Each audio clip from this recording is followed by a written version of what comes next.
الحمد لله رب العالمين والصلاة والسلام على خير خلقه سيدنا رسول الله محمد وآله وصحبه أجمعين. أما بعد، آپ حضرات نے قرآن پاک کی تلاوت سنی. تراویح میں یہ قرآن پاک سننا یا پڑھنا صحابہ کرام کے دور سے یہ تعلیم چلی آ رہی ہے. اور تراویح 30 دن 29 دن پورے رمضان پڑھنی چاہیے. عام طور پر قرآن پاک اگر 21 کو ختم ہو گیا 23 کو ختم ہوا، ایک تصور ہوتا ہے کہ فرض پورا ہو گیا. ایک فرض ہے پوری راتیں تراویح پڑھنا. اور آپ جانتے ہیں کہ تراویح یہ عہد نبوی میں موجودہ شکل میں نہیں تھی. عہد نبوی میں حضور اکرم صلی اللہ علیہ وسلم اپنے معتکف میں، جیسے ہمارے یہاں خیمے بن جاتے ہیں کپڑے کے، وہاں خیمے بنتے تھے چٹائی کی. اس خیمے میں آج رات نے نماز شروع کی، تہجد شروع کی. صحابہ کرام اس میں شامل ہوتے گئے. ایک دن، 2 دن، 3 دن مدینہ منورہ میں بے شمار مساجد تھی. لیکن جب یہ معلوم ہوا کہ آج رات خود تہجد پڑھا رہے ہیں تو صحابہ کرام کے جوش اور بلبلے سے اور انتہائی جذبے سے ایک جگہ جمع ہو گئے. اور وہ اتنی لمبی نماز تھی کہ حضرت ابی بن کعب رضی اللہ عنہ یا انہیں ہی کوئی ساتھی صحابی بتلاتے ہیں کہ ہم لوگ جب تہجد سے فراغت ہوتی تو اتنا وقت ہوتا کہ جلدی جلدی کر کے سحری کھا سکتے تھے. ایک لمبی نماز، اس میں جو ایک جذبہ تھا صحابہ کرام کا. حضور اکرم صلی اللہ علیہ وسلم کی قدر مبارک میں یہ اندیشہ ہوا کہ ان کے جذبے سے رحمتوں کا حضور ہے، اللہ کی تجلیات کا حضور ہے، اور ایک اعلیٰ ترین فضا قائم ہے. کہیں ایسا نہ ہو کہ یہ فرض ہو جائے. تو چوتھے دن آج جناب تشریف لے گئی. صحابہ کرام نے بہت چاہا، دروازے پہ ہلکی ہلکی ککڑیاں ماری، کھمکھانے، آواز دینا بے ادب تھی. لیکن بقیہ چیزیں انہوں نے اختیار کی. آج جناب نہیں تشریف لائی. صحابہ کرام نے سمجھا کہ آج جناب آرام فرما رہے ہوں. پورے دن حضور اکرم صلی اللہ علیہ وسلم نے انتظار کیا. فرمایا کہ میں سو نہیں رہا تھا، لیکن میں نے اپنے معتکف سے آپ کو جواب اس لیے نہیں دیا کہ جہاں اختلاف میں تھا کہ میں آنا نہیں چاہ رہا تھا، اور اس لیے نہیں آنا چاہ رہا تھا کہ تمہارا جذبہ اور تمہارے جو ایک بلبلے کی کیفیت تھی اس سے مجھے یہ تھا کہ کہیں یہ عبادت ضروری نہ ہوتی۔ اب اس میں مختلف روایات ہیں، 8 پڑھائیں، 12 پڑھائیں، 20 پڑھائیں، ان میں کوئی جھگڑا نہیں، سب ٹھیک، سب روایات سر آنکھوں پر، کسی کو مقدم کرنے پر یاد کرتا یہ جائز نہیں، لیکن یہ سلسلہ اس کے بعد موقوف ہو گیا۔ صحابہ کرام ٹکڑیوں میں پڑھتے تھے، ایک آدمی پڑھ رہا ہے 10 سورے، کہیں 5 سورے، کہیں 10 ہے، 20 ہے، اس طرح سے۔ اس کے بعد سیدنا ابو بکر رضی اللہ عنہ کا دور آیا تو بہت شدت کا دور تھا۔ عہد نبوی میں جو شدت تھی، اس کے بعد سب سے زیادہ شدید دور سیدنا ابو بکر کا تھا رضی اللہ عنہ کا، کیونکہ بہت سے قبائل جو اس امتداد میں تھے کہ جب حضور صلی اللہ علیہ وسلم وفات پائیں گے تو ہم یکایک ایک کر کے اس مذہب کو ختم کر دیا، اور انہوں نے اسی نقطۂ نظر سے کام کیا۔ ان کی سرگوبی سیدنا ابو بکر رضی اللہ عنہ نے کی، اور جو ان کا عزم تھا وہ پیغمبر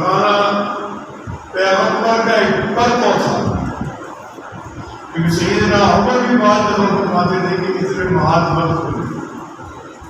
ایک محاذ جب انہوں نے اقدام کیا تو سیدنا عمر نے ان کو روکا، انہوں نے سیدنا عمر سے کہا کہ کیا بات ہے، جاہلیت میں بڑے جابر اور بہادر تھے اور اسلام میں آ کے اب خوش سے بن رہے، جبار فی الجاہلیت وخوار فی الاسلام۔ تو اللہ تعالیٰ نے ان کو ایک مقام دیا، انہوں نے اپنے دور میں ان فتنوں کی سرکوبی کی۔ سیدنا عمر رضی اللہ عنہ کے جب دور آیا تو وہ بہت پرسکون تھا۔ ایک تو حضرت عمر کی ہیبت بہت تھی، ایک روح بہت تھا۔ ایک دفعہ ایک شخص آئے مدینہ منورہ، وہ زور سے بولنے کا عادی تھی۔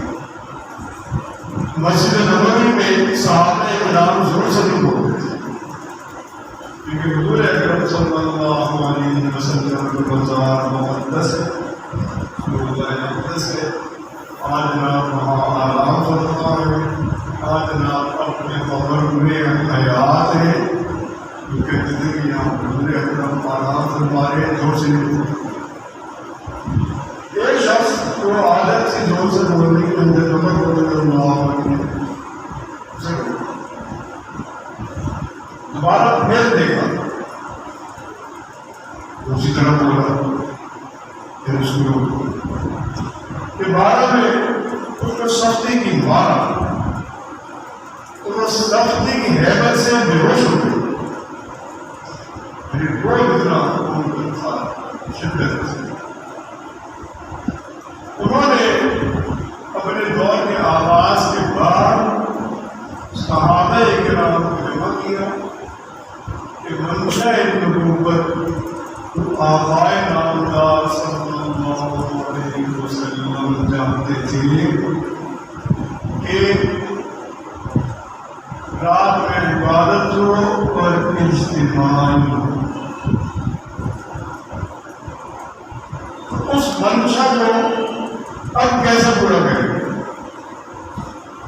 کیونکہ جو حضور اکرم صلی اللہ علیہ وسلم کو اندیشہ تھا کہ وہی آیت پڑھی پہ عبادت فرض ہو جائے بت اور نہیں ڈالو، کیونکہ عبادت کی فرضیت کے لیے وہی چاہیے، وہی کے لیے نبی چاہیے۔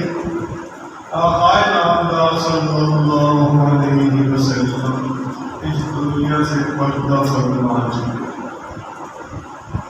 تو تمام صحابہ کرام نے بہت غور کے بعد، بہت دفعہ کی میٹنگ کے بعد سب نے ایک متفق رائے قائم کی کہ 20 رکعت پڑھی جائے، اور اس کا نام تجویز کیا تراویح۔ یہ بھی اہل نبوی کا نام نہیں ہے، تربیحہ کی جمع ہے تراویح۔ تربیحہ کا مطلب راحت پہنچانا، 4 رکعات کے بعد کچھ دیر بیٹھنا، اپنے آپ کو آرام پہنچانا۔ اب جو لوگ آ گئے ہیں جلدی کا، تو فٹافٹ کام پڑھاتے ہیں اور فٹافٹ ہی پڑھنے کو پسند بھی کرتے ہیں، لیکن یہ صحیح نہیں ہے۔ صحیح نہیں ہے کہ 4 رکعت کے بعد 3-4 منٹ کا وقفہ ہو، اس میں آپ تسبیحات پڑھیں، اللہ کے نام لیں، کسی نے پانی پینا ہے پانی پیے، کوئی سستانا چاہتا ہے سستائے، اور پھر نام۔ امت نے اسی کو لے لیا۔ بعد میں جو ائمہ کرام یعنی مجتہدین کا دور آیا، کیونکہ مجتہد یا فقہا یہ بہت بڑا درجہ ہے۔ ہر صحابی فقیہ نہیں ہے، فقہا چند صحابہ گنتی فضیلے کے لیے، موقع کے لیے، مبصر کے لیے نام لکھے ہوتے متعین، اور تابعین میں بھی فقہا کم ہیں، لیکن صحابہ کرام میں یہ بات تھی کہ جس میں علم تھا اس کے بعد جاتے تھے۔ مثلاً حضرت یہ حضرت عبداللہ بن مسعود کے شاگرد بھی تھے، ان کے مسند نشین بھی تھے۔ سیدنا عبداللہ بن مسعود کی وفات ہوئی 32 ہجری میں، ان کے مسند نشین بنے علقمہ بن قیس، اور 30 برس انہوں نے سجادہ نشینی کے گزارے، مسند نشینی۔ یہ بہت بڑے فقیہ تھے، تو صحابہ کرام ان کے حق میں درس نہ آتے تھے۔ ان کی اولادیں انہیں کہتی تھی کہ آپ اللہ کے نبی کے صحابی ہیں اور آپ تابعی کے بعد جاتے ہیں۔ وہ فرماتے تھے کہ یہاں فائدہ ہے، علم۔ حضرت سعید بن مسیب رضی اللہ عنہ یہ حضرت ابو ہریرہ کے مسلک نشین ہیں، انہوں نے لمبی زندگی پائی، 94 یا 92 تک حیات رہے، اور بہت بڑے فقیہ، بہت بڑے عالم، صرف علم ہی کا کام تھا۔ ایک دفعہ بادشاہ نے، گورنر نے انہیں سزا دی، اس سزا کے دوران قتادہ بن دعامہ کہتے ہیں کہ میں وہاں جاتا تھا، ان سے احادیث سنتا تھا۔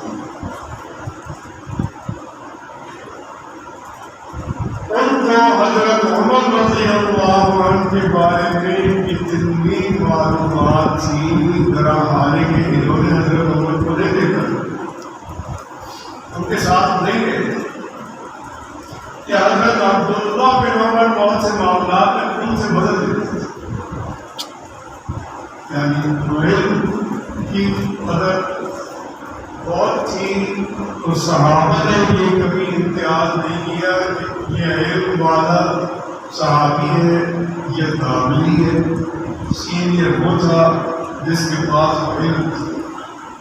حضرت امام زین العابدین سیدنا حسین کے صاحبزادے حضرت فاطمہ کے پوتے، یہ حضرت زید بن اسلم کے حلقہ درس میں جاتے تھے. زید بن اسلم کا حلقہ درس اتنا وسیع تھا کہ اس میں 40 فقہا تھے. تو کئی لوگ نے کہتے تھے کہ یہ آپ ایک حلقہ درس میں جا رہے ہیں. زید بن اسلم عبداللہ بن عمر کے آزاد کردہ غلام ہیں اور آپ بنی ہاشم میں ہیں، بنی ہاشم کے سردار ہیں. کہتے تھے آدمی وہیں جاتا ہے جہاں سے نفع ملتا ہے. تو ہر صحابی فقیہ نہیں ہے، تو فقہاء صحابہ کو جمع کر کے سیدنا عمر رضی اللہ عنہ نے فیصلہ دیا کہ 20 گرامی پڑھیں اور وہ آج تک امت میں ایک اجماعی مسئلہ ہے. اور اس میں میں ہر دفعہ گزارش کرتا ہوں کہ بحث نہیں کرنی. کوئی کہتا ہے آپ ہیں، اچھی بات ہے، آپ پڑھو اور ایسے مسجد میں آؤ اللہ کے نام. کوئی کہتا ہے 12 ہے تو 12 پڑھو. میرے پاس جب تشریف لائی ایک تعویذ کی، میں نے مجھے پوچھا آپ نماز پڑھتے ہیں؟ تو اس نے کہا میں نہیں پڑھتا. ان دنوں رمضان تھا اور رمضان کے آخری دن تھی. میں نے کہا تراویح پڑھتے ہیں؟ آپ نے کہا میں نے آج تک تراویح نہیں پڑھی. آپ جس نے نہیں پڑھی اس سے تو بہت اچھا ہے، تو آج پڑھ رہا ہے، روز اللہ کے گھر آتا ہے. اور ایک اپنے ماحول میں یہ کوشش کرنی چاہیے کہ لوگ نماز پڑھیں. یہ بہت لازمی ہے کہ بچوں کو نماز کی طرف توجہ دلائیں، اپنے معاشرے کو دلائیں، اس میں محنت کریں. اور جب آپ کسی کو رغبت دلائیں تو اس کے مزاج کو مربوط رکھ کر رغبت دلائیں کہ مجھے چڑ ہو. ہر وقت نصیحت نہیں کرنا، لیکن تدبیر کے ساتھ نمازی بنانے کی کوشش کرنی چاہیے. ایک آدمی بھی آپ کی کوشش سے نمازی بن گیا تو آپ کے لیے صدقہ جاریہ کا ایک دروازہ بن گیا. اس طرح سے یہ تراویح ہے. اور حدیث پاک میں آتا ہے کہ جس آدمی نے رمضان مبارک میں قیام کیا، صحابہ کرام نے وہ قیام تراویح کی شکل میں بتلایا، اس شخص کے کل گناہ معاف ہو جائیں گے. جو آدمی تراویح پڑھے گا باجماعت، عشاء پڑھے گا جماعت سے، فجر پڑھے گا جماعت سے، تو اس کو ایک شرف ملے گا کہ وہ ساری رات عبادت میں شمار ہوگا. یہ آج کا عبادت کرتا رہا، اس کی رات عبادت میں شمار ہوگی. اور جب اس کی رات عبادت میں شمار ہوگی تو شب قدر اس کو محسوس ہو یا نہ ہو، اس کو شب قدر کی برکت مل جائے گی. شب قدر کی برکت اگر چاہتے ہیں تو بھی عشاء نماز سے، فجر نماز سے اترا. اللہ تعالیٰ ہم سب کو توفیق و شکر. جس آدمی کو شب قدر نصیب ہو گئی اس کے بھی پچھلے کوئی گناہ معاف. اللہ تعالیٰ نے وافی بہانے بنا دی. جس نے رمضان کے پورے روزے رکھے اس کے بھی کوئی گناہ معاف. اور جس آدمی نے رمضان آنے پر نہ روزے رکھے نہ نماز پڑھی، اللہ کے پیغمبر نے بددعا دی، یہ آدمی نامراد ہے، یہ آدمی خسارے میں. وہ آدمی سکون نہیں پا سکتا جس کو اللہ کے نبی کی بددعا ہے. حضرت جبریل امین کی بددعا ہے، اللہ کے نبی نے آمین کہا. جب رمضان آیا اور اپنی مغفرت بھی کرا سکتا، جس کو والدین کی موجودگی ملی اور ان کی قدر نہیں کر سکتے، سب کے دونوں کے لیے بددعا ہے.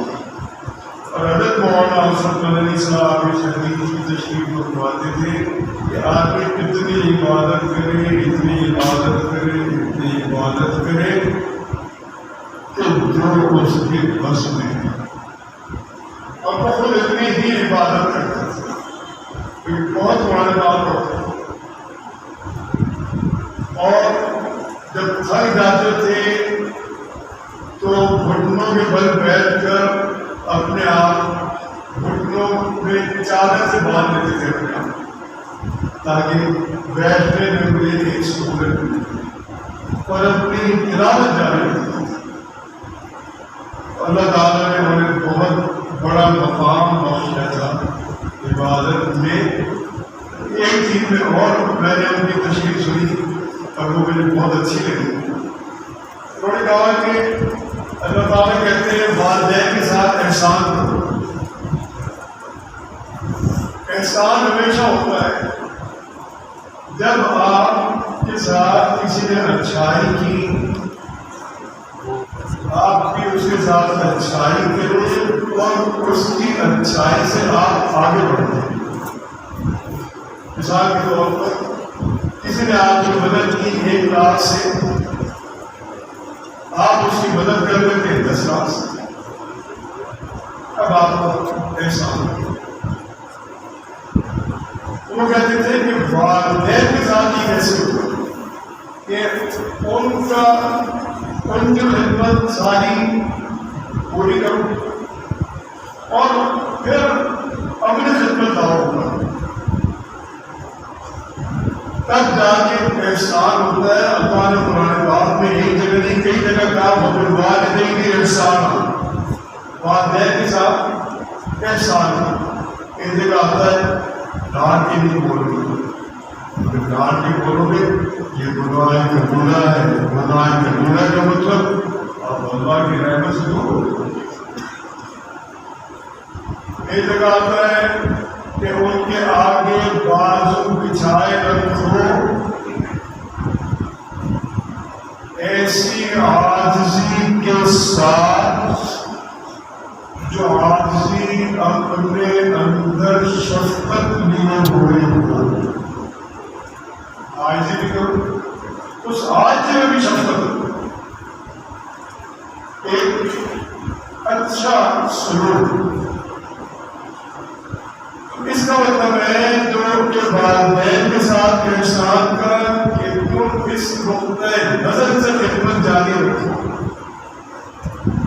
خدمت کرتے رہو جب تک والدین نہیں ہے، جب تک کرو کہ میرا ان کے ساتھ احسان۔ اللہ تعالیٰ نے ہمیں تعلیم دی، آپ حضرات نے تراویح پڑھی، قرآن پاک بھی سنا، اور اب ایک تراویح امید ہے کہ باقی ہے وہ بھی پڑھنی چاہیے۔ آپ حضرات کے لیے بہت زیادہ ہو گیا، میں صرف ایک حدیث کا ترجمہ کرتا ہوں اور وہ اس موضوع سے تھوڑا ہٹ کر، کیونکہ یہ دور ہمارا بہت شدید فتنہ ہوتا ہے۔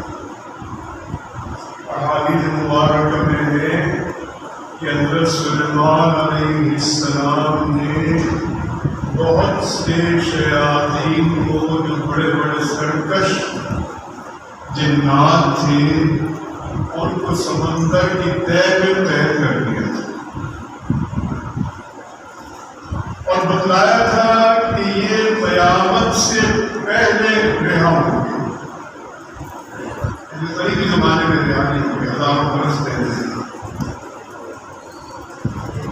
لگتا ہے کہ وہ کھل چکے ہیں۔ اللہ عالم فیصلہ نہیں، لیکن لگتا ہے وہ کھل گئے۔ کیوں؟ آپ غور کریں، ہر ایک کا ذہن خراب ہے، اچھائی کی طرف میرا ذہن ہے پیسے کیسے بٹوروں، اور زیادہ سے زیادہ استحصال کیسے ہو سکتا ہے، زیادہ سے زیادہ نفع کیسے ہو سکتا ہے، اور ہر حال میں پیسے فیصلہ کریں یہ حلال ہے یا حرام ہے. اب جتنے بڑے بڑے افسر گروہ ہیں ان لوگوں نے یہ کیا کہ بہت اچھے وکلاء کے پیرل بنوائے اور ان سے معاہدے کی کہ ہم قبضہ کریں گے آپ نے کیس کریں کام مال آدھا کرو. لیکن ہر ایک کا ذہن خراب کر رہا اور کوئی خیر کی بات سننے کو تیار نہیں.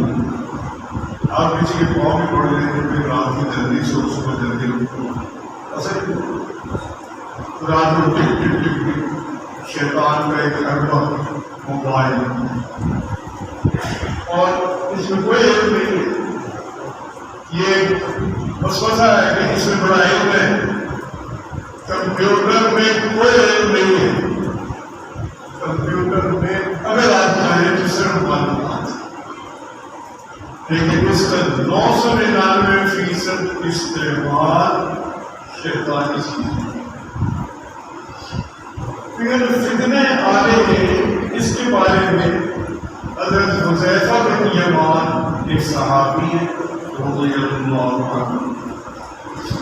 یہ اس کے بہت شوقین تھے کہ حضور اکرم صلی اللہ علیہ وسلم سے یہ دریافت کریں. یہ فرماتے ہیں کہ صحابہ کرام اور حضور اکرم صلی اللہ علیہ وسلم سے خیر کی باتیں پوچھتے تھے اور میں شر کے بارے میں پوچھتا تھا کہ خرابی کہاں آئے گی اس اندیشے سے کہ میں اس سے محفوظ ہو جاؤں. کیونکہ بہت جگہ سوالات ہیں. مشکوٰۃ شریف میں ایک حدیث ہے اس میں آتا ہے کہ کان الناس یسألون رسول اللہ صلی اللہ علیہ وسلم عن الخیر وکنت اسألہ عن الشر. صحابہ کرام بھلائی کی چیزیں پوچھتے تھے عبادات ان کے ثمرات اور میں آنے والے اندیشوں کے بارے میں پوچھتا تھا. مخافت ان یدرکنی اس اندیشے میں کہ کہیں میں نہ کسی چیز میں مبتلا. فرماتے ہیں میں نے ایک دن حضور صلی اللہ علیہ وسلم نے پوچھا کہ یا رسول اللہ انا کنا فی جاہلیت، ہم جاہلیت میں تھے برے حالات میں تھے. اللہ تعالیٰ نے ہمیں یہ خیر نصیب فرمائی یعنی آج رات تشریف لائے اللہ نے قرآن پاک بھیجا نبی آئے کتاب آئی اس کی برکات آئی. تو کیا اس خیر کے بعد میں کبھی بھی شر ہوگا؟ پہلا دعا صحابہ کرام اور تابعین. حضور اکرم صلی اللہ علیہ وسلم نے فرمایا کہ اس خیر کے بعد شر ہوگا. اور ایک سوال اور کیا کہ کیا پھر جو شر ہوگا اس کے بعد پھر جو خیر ہوگی؟ اس وقت خیر ہے، برکت ہے، ہر برکات کی انتہا ہے. اس کے بعد پھر شر آئے گا کہ کیا اس شر کے بعد پھر بھلائی آئے گی، خیر آئے گی؟ فرمایا کہ اس شر کے بعد پھر خیر آئے گی. لیکن وہ خیر ایسی ہوگی کہ جس میں شفافیت نہیں ہوگی. ایک کدورت یا گرد یا جیسے پانی میں کہتے ہیں کہ ایک گدر رقم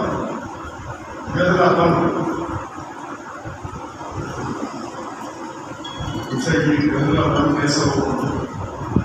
ہماری ایسے ہوگا کہ لوگ آئیں گے وہ طریقہ اپنائیں گے جو میری تعلیم سے ہٹ کر ہوگا، ہدایت دیں گے، لوگوں کی رہبری کریں گے جو میرے راستے سے الگ ہوگا۔ تم میں اچھائی بھی دیکھو گے اور برائی بھی دیکھو گے، یعنی شریعت سے ہٹتے کوئی نیکی کرنی، کبھی برائی کرنی، سب چیزیں آ جائیں گی۔ انہوں نے پھر سوال کیا کہ کیا اس خیر کے بعد پھر شرائط؟ چوتھا دعا پہلا دعا جو عہد نبوی، دوسرا جو عہد نبوی کے بعد پھر خرابیاں آئیں گی، جیسے خوارج آئے، معتزلہ آئے، یہودیوں کے جتنے فرقے تھے انہوں نے اسلام میں مختلف طرح سے شرائط کی کوشش کی، پھر بھلائی آ گئی، حضرت عبداللہ اور حضرت عمر بن عبدالعزیز تشریف لائے، پھر شر آ گیا۔ تو چوتھے درجے میں جو شر آئے گا وہ اس طرح کا ہوگا کہ جہنم کے دروازوں پر لوگ کھڑے ہوں گے اور پکار رہے ہوں گے۔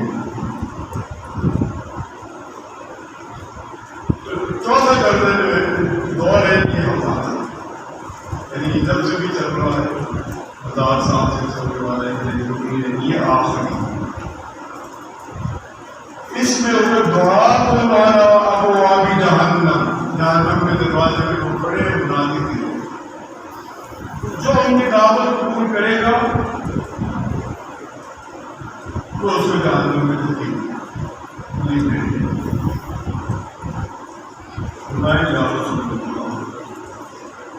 ان کی کچھ تعلیم بیان کی، کچھ ان کی خصلتیں یا نشانیاں جو آخری دور میں ہوں گے، جہنم کے دروازوں پہ کھڑے ہوں گے اور لوگوں کو جہنم کی طرف بلا رہے ہیں۔ دوبارہ کہ ویسے لوگ ہوں گے جیسے ہمارے جسم ہے، ایسے ہی ان کے جسم ہوں گے، جیسے ہماری جلد ہے ایسی جلد ہوگی، جو ہماری زبان ہے وہی۔ اب اس دور میں مثلاً سینما گھر، فلم ایکٹرس، ٹی وی کے ڈرامے، یہ سب دعاتن علی ابواب جہنم، جہنم کے دروازوں پر کھڑے پکارنے اور لوگ وہاں جا رہے ہیں۔ اور کچھ لوگ وہ ہیں جو عقیدہ خراب کر رہے ہیں، مثلاً قادیانی، مثلاً پرویزی حدیث کے منکر، اور وہ کہتے ہیں کہ جو ہے قرآن ہے، اور وہ کہتے ہیں کہ نماز روزہ کچھ نہیں، یہ مولویوں کی اقتصادیات ہے، نماز قرآن میں نہیں ہے۔ اور اسی طرح کی ایک تحریک ہے جاوید الغامدی صاحب کی، کیونکہ جاوید الغامدی بھی حدیث کے منکر ہیں، اس طرح کے منکر ہیں کہ وہ حدیث لیتے بھی ہیں اور جس حدیث کا چاہے انکار بھی کرتے ہیں۔ وہ کہتے ہیں میں نے 2000 احادیث سے دلیل لی، تو میں منکر کیسے ہوں؟ منکر ایسے ہیں کہ جس حدیث کو چاہتا ہے مانتا ہے، جس کو نہیں چاہتا نہیں مانتا، کہتے میں نہیں مانتا، دلیل کو نہیں۔ اور پبلک میں وہ اس طرح کے مضامین لاتے ہیں جو پبلک کی سمجھ سے نہیں۔ مثال کے طور پر وہ کہیں گے کہ محمد ابن شہاب بن مسلم یہ ایک ایسے محدث تھے جن میں یہ کمی تھی، یہ کمی تھی، یہ کمی تھی. اب کمی تھی یا نہیں تھی، ایک عام آدمی اس تحقیق کا کیسے پہنچے؟ ممکن نہیں. اس میں دوسری چیز یہ کہ مثلا رجم ایک سزا ہے جو تورات میں بھی ہے، سب اہل کتاب میں بھی ہے، اور اسلام نے بھی اس کو رکھا. قرآن پاک میں بھی ان آیات میں ہے جن کے احکام باقی رہے اور تلاوت منسوخ ہو گئی. ہمارے دین میں بھی رجم ہے اور باقاعدہ سزا ہے. اور رجم یہ ہے کہ اللہ تعالیٰ نے شادی شدہ شخص کے زنا کو قابل معافی نہیں تھا. اس میں حکم آ گیا کہ جس آدمی پر زنا ثابت ہو جائے، زنا حالے کہ وہ شادی شدہ ہو، اس کو پتھر مار مار کے ہلاک کرو. یہ تورات میں بھی، میں خود بھی پڑھا تھا، اب بھی اہل نبوی میں بھی تھا اور حضور صلی اللہ علیہ وسلم کی احادیث میں بھی ہے کہ تورات میں. سیدنا عمر رضی اللہ عنہ کو ایک مسئلہ درپیش ہوا. مکہ مکرمہ میں جب وہ حج کے لیے گئے ہوئے تھے، انہوں نے فرمایا کہ میں اس مسئلے پہ یہاں بیان کرنا چاہتا ہوں حج کے موقع پر. تو بہت سے صحابہ نے مشورہ دیا کہ یہاں نہ بیان کیجیے، کیونکہ حج میں بہت مختلف لوگ آتے ہیں، کوئی بات سمجھے گا، کوئی نہیں سمجھے گا. مدینہ منورہ میں جا کے آپ بیان کیجیے. فرمایا کہ اچھی بات ہے. اب صحابہ کرام کی بہت بڑی جماعت جو حضرت عمر کے ساتھ رہتے تھے، جب حضرت عمر مدینہ منورہ پہنچے تو جو پہلا جمعہ آیا اس میں کتاب سننے کے لیے آئے. حضرت عمر نے اس بارے میں کوئی گفتگو کی جس موضوع پہ انہوں نے وہاں مشورہ کیا تھا، لیکن وہاں انہوں نے کتاب میں فرمایا کہ اے لوگوں یہ یاد رکھنا کہ رجم قرآن پاک میں تھا اور میرا دل چاہتا ہے کہ وہ آئے حاشیہ کی باتوں میں تھی اور یہ حکم بھی حاشیہ کی باتوں، لیکن قرآن پاک میں کوئی اضافے کی شکل نہ ہو جائے، اس لیے میں نہیں لکھواتا. لیکن یہ یاد رکھو رجب اسلام میں ہے، اللہ کے نبی نے بھی رجب کیا، ابو بکر رضی اللہ عنہ کے دور میں بھی رجب ہوا، میں نے بھی رجب کیا. یہ حدیث بخاری شریف میں ہے. کوئی بات نہیں، مرضی ہوتی تراویح تمام صحابہ کا اجماع ہے.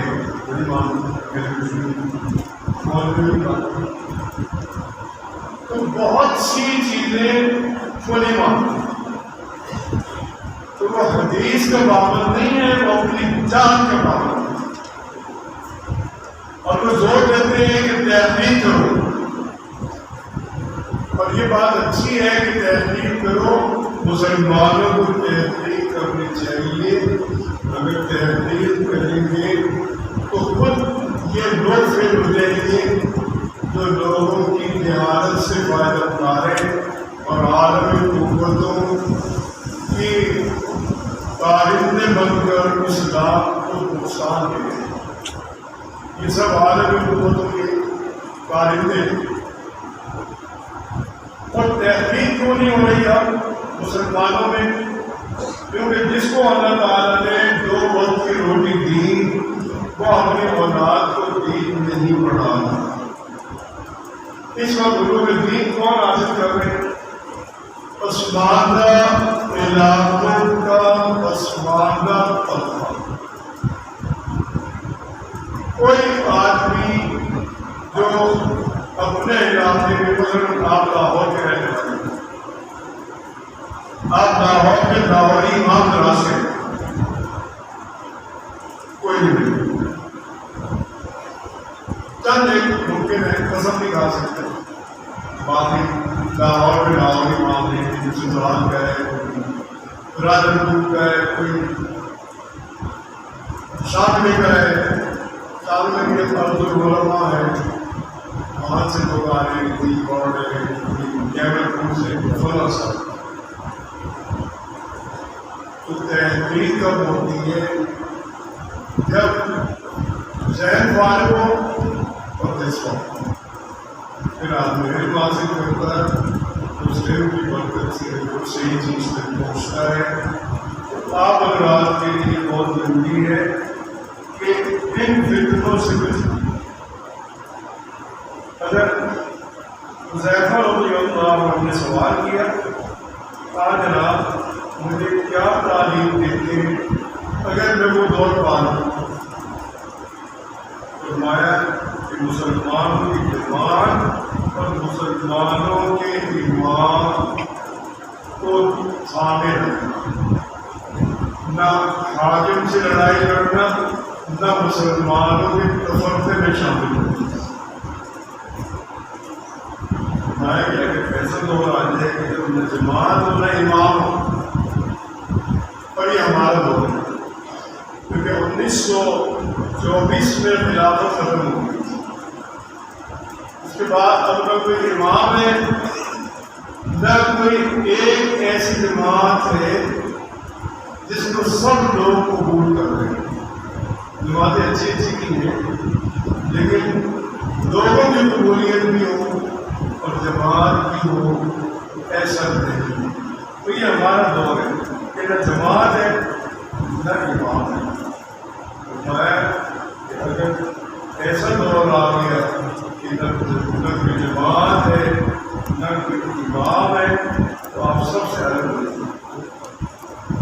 ایک درخت کے نیچے بیٹھ جاؤ، بڑی زندگی گزارو، یہاں تک کہ تمہیں موت آئے، یعنی اپنی ذات کی اصلاح پہ متوجہ علیک بخاصۃ نفسک، اپنی اصلاح کریں. تو ہم سب کی ذمہ داری ہے اپنی اصلاح کریں، اپنا اخلاق اچھا کریں، اپنا علم دین بڑھائیں، اپنے علم میں اضافہ کریں اور اپنی عبادت میں اضافہ کریں. یہ اس وقت کی سب سے بڑی عبادت ہے کہ اپنی اصلاح کریں. جب اپنی اصلاح کریں گے اس کی برکت ہوگی. اپنی اصلاح کرنی، اپنی اولاد کی اصلاح کرنی، اپنی اولاد کے دل میں اللہ کا خوف بٹھانا، اللہ کی قدر بٹھانی، اللہ کے احکام کی قدر بٹھانی، یہ سب چیزیں ضروری ہیں.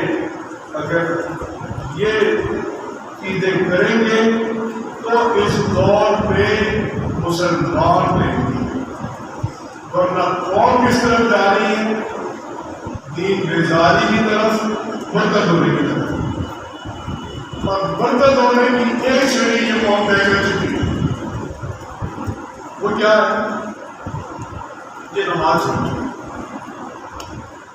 بالکل چھوڑ، نہ جمعہ نہ کوئی نماز. جمعے کے دن آدم مارکیٹ میں جو تجارت ہوتی ہے وہ 5 دنوں سے زیادہ ہوتی ہے، کیونکہ پورے ملک سے بیماری آتی ہے. اگر 5 دن میں 50 لاکھ کی سیل ہے کسی کی، تو جمعے کے دن 75 لاکھ. کتنے لوگ نماز پڑھتے ہیں؟ 2% لوگ بھی نماز نہیں پڑھتے، پیسہ جمع کیے جاتا ہے. ہم جا رہے ہیں والعیاذ باللہ والعیاذ باللہ والعیاذ باللہ دین بیزاری، اللہ کے دین سے منہ موڑ کے کفر میں جاتے. ابھی مجھے ڈاکٹر صاحب بتا رہے تھے کہ ان کے پاس ایک شخص آئے نوجوان، ان کے ایک عزیز بیمار تھے. انہوں نے کہا کہ اس کی شفا کے بارے میں بات ہو رہی تھی، کیسے علاج ہوگا. ان کا دل تو اللہ کے ہاتھ میں ہے. اس نے کہا اللہ کو ایک دن رکھ دے، دن کی بات ہے. اب مقصد اس کا جو بھی ہو، لیکن الفاظ بڑے تھے،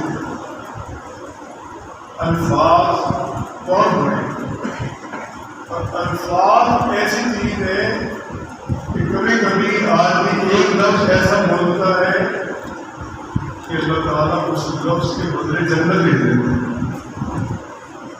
لیکن کبھی ایسا لفظ بولتا ہے کہ اس کے بدلے جہنم دے دیتے ہیں، پھر اس کو ہدایت نہیں ہوتی کہ اس میں جہنم دے دیتے ہیں۔ تو اللہ تعالیٰ ہمیں توفیق دے کہ ہم اپنی اصلاح کریں، ہم اپنی ذات کی طرف متوجہ ہوں، ہم اپنے اندر تعامل پیدا کریں، اپنا اخلاق بڑھائیں اور اپنا علم دین بڑھائیں، اور ہر شخص قرآن پاک کی تلاوت کرے، کیونکہ قرآن پاک کی تلاوت حضور اکرم صلی اللہ علیہ وسلم نے اس کی کم سے کم مقدار بیان کی، یہ بیان فرمائی کہ 40 دن میں یہ قرآن پاک گزرنا چاہیے۔ اگر رمضان میں کھولے قرآن پاک تو یہ تعلیم میں ملا، اور بھلے آپ رمضان میں بھی نہ کھولے تو یہ بہت بڑی نصیب ہے۔ اللہ تعالیٰ ہم سب کو اچھی توفیق نصیب میری رسوائی کے زبان کو آ گیا، کیونکہ دونوں اہل کتاب اہل مسلمان اور تورات ماننے والے یہودی وہ سب دونوں اس بات میں متفق ہیں کہ دجال کا دور آ چکا ہے، کیونکہ وہ لوگ مسیح کہتے ہیں دجال کو، اور اس گمراہ کو انہوں نے اپنے لیے رہبر سمجھا، اور ہم مسیح کہتے ہیں حضرت عیسیٰ علیہ السلام کو، دونوں ایک وقت میں آئیں گے، اور بظاہر احوال دونوں کے آنے کا وقت قریب ہے۔ دجال کا ظہور پہلے ہوگا، مہدی علیہ السلام کے بعد یا ان سے بھی پہلے،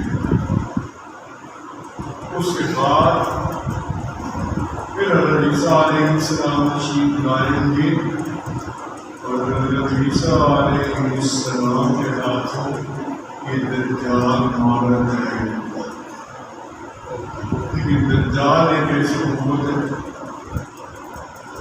جس کو حضور اکرم نے دجال کہا، دجال کا ترجمہ فریبی، اس کا صحیح ترجمہ لغت کے لحاظ سے فریبی۔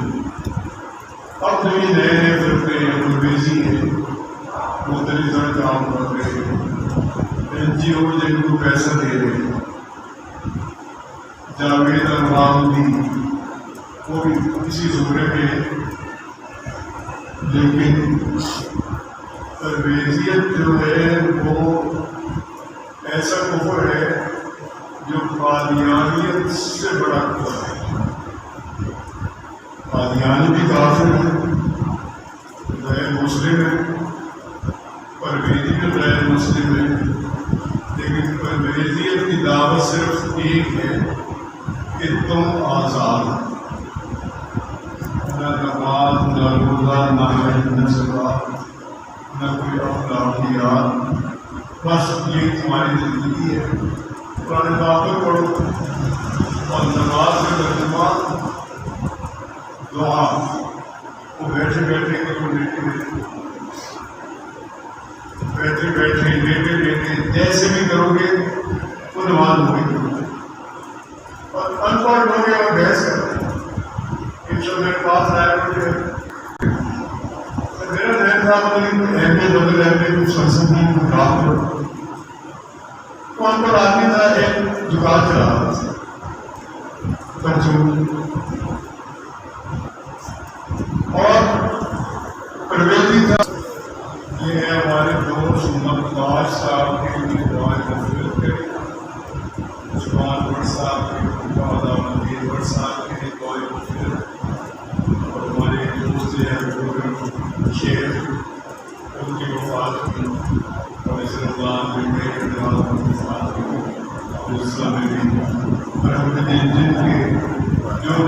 اعزاء اس دنیا سے گئے سب کے لیے دعا کیجیے، اللہ سب کو مغفرت سے نوازے، ہمارے والدین کو مغفرت سے نوازے، جو بھائی بہنیں سے چلے گئے ان کی مغفرت فرمائے، اللہ تعالیٰ ہماری مغفرت فرمائے، ہم سب کی اصلاح فرمائے، اللہ سب کو فاطمہ ایمان پر بخشے۔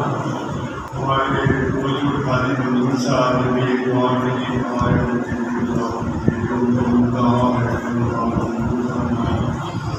اللہ تعالیٰ ہم سب کو عافیت بخشے، اللہ تعالیٰ ہم سب کی مغفرت فرمائے، اللہ تعالیٰ ہم سب کو اپنے فضل سے نوازے، اپنی رضا سے نوازے، اپنی خوشنودی سے نوازے، اپنی عبادت کی توفیق نصیب فرمائے۔ فلسطین میں اس وقت مظالم ہے، ان کے لیے دعا کیجیے، تعالیٰ مسلمانوں کی مدد فرمائے، آمین، یہودیوں کو رسوا فرمائے، آمین۔ یہ بھی دعا کیجیے کہ جن جن حضرات نے دعا کے لیے کہا ہے ان سب کے لیے دعا کیجیے، اللہ تعالیٰ ان سب کی دعائیں قبول فرمائے، آمین۔ بہت سی بچیاں جو گھروں میں ہیں ابھی شادی نہیں ہوئی، اللہ تعالیٰ انہیں شادی نصیب فرمائے، آمین۔ جن بچوں کی شادیاں نہیں ہوئی اللہ تعالیٰ انہیں شادیاں نصیب فرمائے، آمین۔ اللہ تعالیٰ ہماری اصلاح فرمائے، ہمیں اپنی محبت سے نوازے، اپنے حبیب آقائے نامدار حضرت محمد صلی اللہ علیہ وسلم کی محبت نصیب فرمائے۔ اللہ تعالیٰ نے قرآن پاک میں ایک معیار بیان کیا محبت کا کہ اگر تم محبت رکھتے ہو تو کہنا مانو، تو اللہ تعالیٰ ہمیں کہنا ماننے کی توفیق دے، آمین۔ جب اللہ کا کہنا مانے اور جب اللہ کے فرمانے وہ حضور اکرم صلی اللہ علیہ وسلم نے پہنچایا، اللہ تعالیٰ ہمیں توفیق دے کہ ہم کو صلی اللہ علیہ وسلم کے پیروی ہیں۔ اللہ تعالیٰ ہم سب پر رحمت فرمائے، جامع تجزیہ کے لیے دعا کیجیے، اللہ تعالیٰ سنت سے قائم رکھے، آمین، تا قیامت جہاں سے فیض جاری رہے، آمین۔ اللہ تعالیٰ ہمیں شر سے بچائے، اللہ تعالیٰ ہمیں خیر نصیب فرمائے، اللہ تعالیٰ اس مدد سے بھی اکثر حفاظت فرمائے، آمین۔ اللہ تعالیٰ یہاں کے نمازیوں کو اپنی رحمت سے نوازے، آمین۔ اللہ تعالیٰ اس مسجد کو وہ ان خصوصیات کا حصہ بخشے جو اللہ کے پیغمبروں نے اپنی اپنی مساجد جب بنائی تو انہوں نے ان مساجد کے لیے دعا کی۔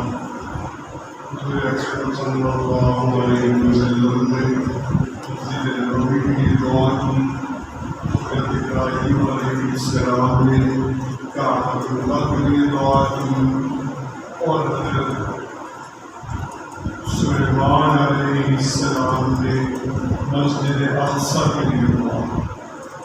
اللہ تعالیٰ جو دعائیں ہیں وہ مقبول دعائیں ہیں، ان کا حصہ ہماری مسجد کو بھی نصیب فرمائے، ہماری دعائیں قبول ہوں، اللہ تعالیٰ اپنی امان نصیب فرمائے، اپنی حفاظت میں رکھیے، اپنی رحمتوں میں رکھیے، اور ہر رسوائی سے ہمیں بچائے رکھیے۔ جو دعائیں حضور اکرم صلی اللہ علیہ وسلم نے فرمائی اپنے لیے، اپنے امت کے لیے، اللہ تعالیٰ وہ سب نعمتیں ہمیں نصیب فرمائے، اور جن جن چیزوں سے حضور اکرم صلی اللہ علیہ وسلم نے منع مانگی اپنے لیے اور اپنے امت کے لیے، اللہ تعالیٰ ان سب چیزوں سے ہمیں اپنی امان میں رکھے۔ صلی اللہ علیہ وسلم۔